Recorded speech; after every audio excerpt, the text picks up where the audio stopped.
Today's testimony at the Madlanga Commission laid bare a pattern of political meddling that strikes at the heart of how South Africa's constitution tries to keep power in check. A senior prosecutor, testifying under oath, described repeated attempts by senior politicians and their fixers to influence which cases got fast-tracked and which were quietly buried. The details were specific. Instructions passed through intermediaries, threats of transfers, and pressure to drop charges against connected individuals. None of this is new in our politics. But the fact that it is being aired in a commission with subpoena power gives it different weight. The Constitution is clear on paper. Section 179 vests prosecutorial decisions in the National Prosecuting Authority, which must act without fear, favor, or prejudice. Section 165 protects the independence of the courts. What the evidence now suggests is that these lines were crossed not through clumsy mistakes but through deliberate, coordinated efforts. When a witness can name dates, meetings, and the names of the people who issued the instructions, the question stops being whether interference happened and becomes how deep it went and who authorized it. This matters for the rule of law because the system only works if people believe the rules apply to everyone.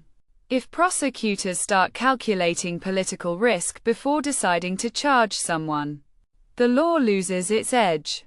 Ordinary citizens see connected figures walk free while smaller cases drag on. And the message spreads that justice is negotiable. The Commission is not a court, so its findings will not automatically lead to convictions. But the record it is building is becoming hard to ignore. Judges in future cases involving the same actors will have this testimony available to them. And so will any future commissions or parliamentary inquiries. There is a risk here that must be stated plainly. Commissions can become theaters where serious allegations are ventilated without real consequences. The Zondo process produced volumes of evidence, yet prosecutions have been slow. If the Madlanga Commission follows the same path, the testimony will simply add to the archive of things we know happened but did little about. That outcome would itself damage the rule of law, because it teaches those in power that exposure carries limited cost. At the same time, the process has value beyond headlines.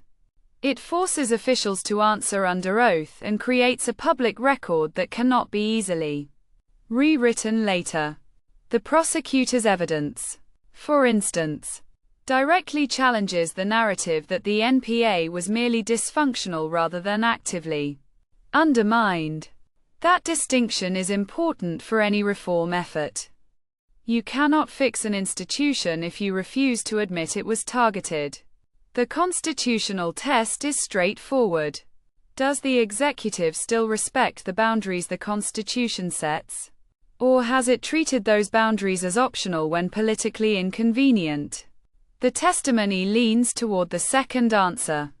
What happens next will tell us whether the system can correct itself or whether we are left with a constitution that looks strong in the textbooks and weak in practice.